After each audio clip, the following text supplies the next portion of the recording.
So hey guys, Jimmy here and welcome back to another episode of our vlogs. Oh my god, parang matagal na po talaga ako, hindi na po talaga ako nakapag-upload ng aking mga vlog dito sa aking YouTube at saka sa Facebook actually. Kasi medyo na busy po tayo ngayon and for today's video, I'm so excited na i-share sa inyo yung bagong purchase ko. Actually, hindi naman po sa pagmamayabang po to. As in talagang gusto ko lang pong i-share sa inyo yung mga kumbaga isa rin tong achievement para sa akin kasi my god, it's everyone's dream talaga yung makakuha nito. Like lahat po talaga ng mga tao is gustong magkakaroon ng ganitong bagay. And po guys, I'm so excited na. So po guys, i-share ko sa inyo itong bago kong purchase, the iPhone 16 Pro Max. Oh my gosh. Yes, the iPhone 16 Pro Max.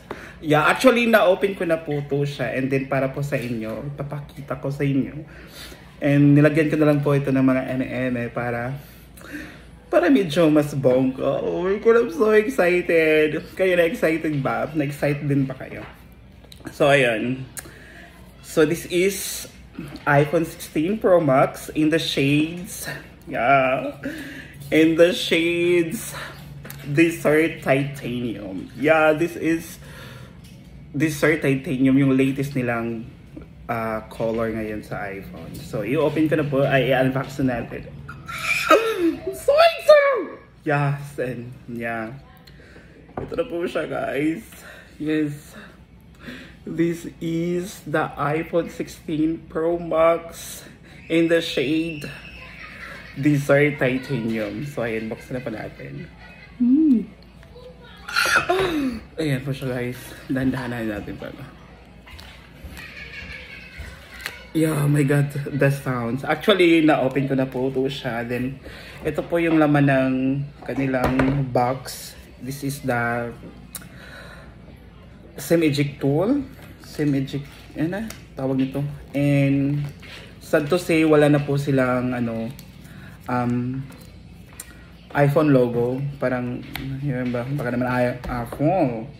And yung charger po, it's charger cable lang po yung nandito. Hindi na po siya pabilog, is tawag nito, oval na po siya.